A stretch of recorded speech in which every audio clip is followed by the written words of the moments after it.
ବିପତ୍ତି ନିବାରିଣୀ ଗାୟତ୍ରୀ ଭାଗ 63।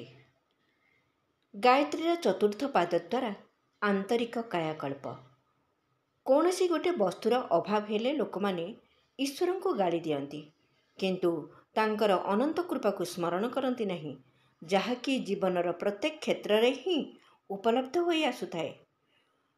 କୌଣସି ବିପଦ ଆସିଲେ ତାହାର ଦୁଃଖ ପକ୍ଷକୁ ସବୁବେଳେ ଦେଖାଯାଏ, କିନ୍ତୁ ଏହାର ବିପରୀତ ପକ୍ଷ, ଯେଉଁ କାରଣରୁ ଆମକୁ କେତେ ବହୁମୂଲ୍ୟ ନୈତିକ ଶିକ୍ଷା ମିଳିବ ତଥା ପ୍ରାରବ୍ଧର ବୋଝ ହାଲୁକା ହୋଇଯିବ, ଏହା ଆଦୌ ଦେଖାଯାଏ ନାହିଁ।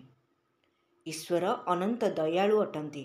ସେ ଈର୍ଷା ଦ୍ୱେଷବଶତଃ କିମ୍ବା ନିଷ୍ଠୁର ହୋଇ ଆମକୁ କୌଣସି ଦୁଃଖ କଷ୍ଟ ଦିଅନ୍ତି ନାହିଁ, ବରଂ ଯାହାଦ୍ୱାରା ଆମର ଅସୀମ ହିତ ଏବଂ ଦୂରବର୍ତ୍ତୀ ଲାଭ ହେବ, ଏହାକୁ କେବଳ ସେ ଦେଖନ୍ତି ଏବଂ କଷ୍ଟପ୍ରଦ ଅସୁବିଧାଜନକ ସ୍ଥିତି ହେଉ ପଛେ ତାହାର ସେ ଆୟୋଜନ କରନ୍ତି।